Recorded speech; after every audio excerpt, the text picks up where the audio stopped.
it's well known, if you read the book, you get more on this, but you, in the leadership, you stripped some things away as you begin to intentionally design a culture. I love that it took 10 years. I think that is, that's not a romantic number when people hear that. It wasn't 10 days or 10 weeks. It was 10 years to get that deck, and I think that's realistic. Yeah, my entrepreneurial CEOs are like, but I want it now. Exactly. Right. Exactly. Yeah. Well, good luck, Junior.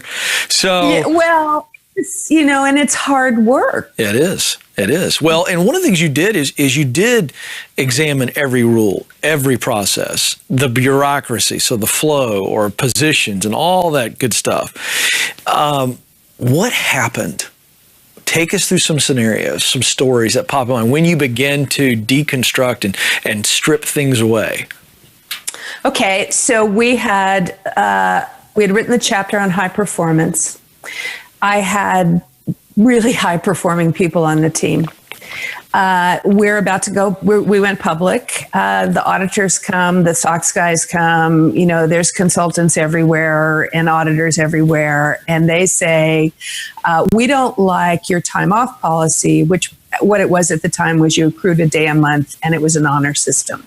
So when you left the company, I'd say, what do we owe you? And you'd tell me and I'd pay you. So the auditors didn't like that because, technically it's all falling to the bottom line and I'm paying everybody 13 months a year and they don't like that. The SOX guys don't like it because it's not standard issue. You get Christmas off and Thanksgiving off and right. So they wanted to say, here's a policy we like, do this. And this true story, I'm sitting in my office and Reed comes in and I'm cranky about it because I don't like either solution. He says, do you have to have paid time off? And the HR VP on my left shoulder, I really, really used to be an HR person. I want you to know this, says, of course you have to have paid time off, Reed. Everybody's got paid time off. And the other person who lives inside of the innovative company called Netflix says, you mean legally? Mm-hmm. I don't know. So I go and do a bunch of research. And as I'm doing the research, I'm thinking about time off, right? And I'm thinking, have I ever said goodbye to, a salaried employee because they've been tardy or absent? No, right? In fact, I've said goodbye to people who work all the time and don't get anything done. Mm-hmm. And the people who work all the time, they're weird. You really don't want somebody who spends their whole life at work because they don't have their life and then everything gets so drama about it. So I stopped and thought, and why would I have to hire people on my team to police the time that you spend on your team? Mm-hmm. Right? And that the real managing of time happens locally and the real measurement of time is what gets done. That's right? Good.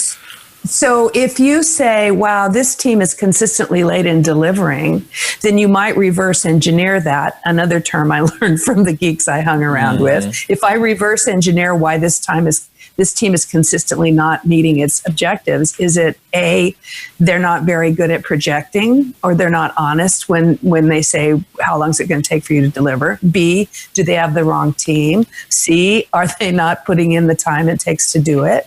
Right? But all of those answers are legitimate and they have nothing to do with whether or not you take Christmas off. Mm-hmm. Yeah, that's good. Plus, I had this huge diverse staff, right? And I'm going to say, oh yeah, forget about Hanukkah unless it's close to Christmas, right? Or, or that your culture celebrates something that happens the second week in January. Mm-hmm. So that's when I just started thinking logically about it. I thought, well, maybe I don't need a time off policy. And here's what really happened. I stood up in front of the employees and I said, we're thinking that you're grown up enough to keep track of time within your own teams. And what we're going to keep track of is, do you get done what you say you get done? Does it serve the customer? Does it make the company better?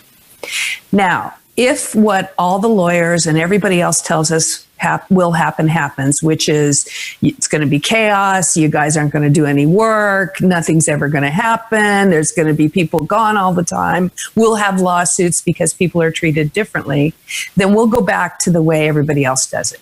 We'll do best practices. In the meantime, I'm going to trust you to do the right thing. And giving people that ownership and that trust, oh man, that is so much more effective than a policy. Mm-hmm. Yeah, give us an example. Give us an example of somebody you remember, or maybe you heard a report from a leader who said, Patty, this is how they reacted to that. When you stood up, or however that was communicated corporately, what was the initial response? And then maybe second part of that question is, what was the long-term response? Well, the initial response was a little bit of confusion. Like, does that mean we don't get time off?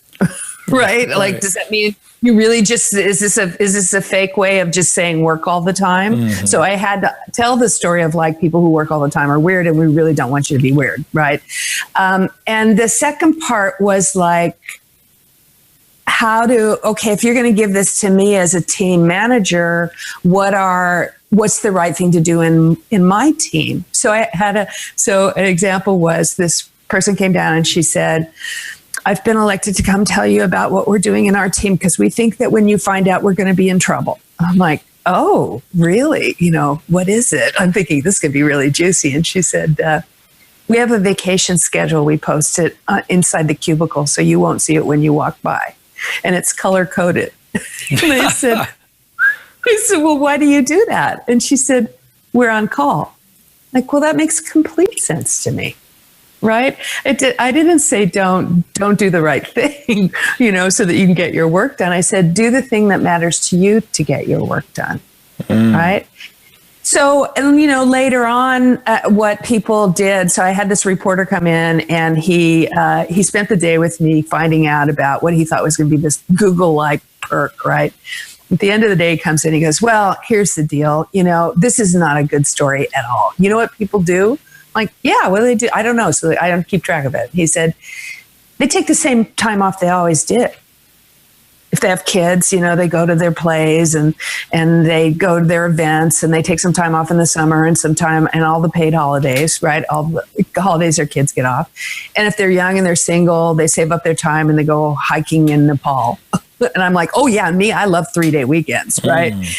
And I said, so what else? What did they say about it? And he said, they said, nothing's really different. It's just wonderful that I own it. Yes.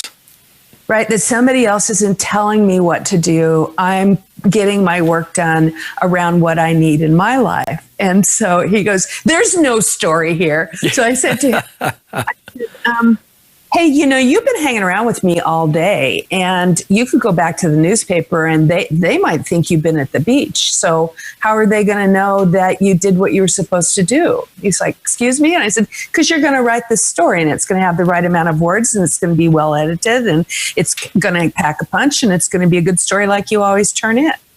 That's how they'll know it's done. Mm-hmm. I said, do you ever go to the newspaper office? And he turns red and he says, yeah, I do occasionally. And I said, to do what? And he goes, to submit my vacation request for. Oh, wow. That is rich. So you think about that, particularly journalists now, when I turn it back on them, it's like, oh, yeah, that's right. I'm completely independent. Yeah, that's right. And it makes good sense.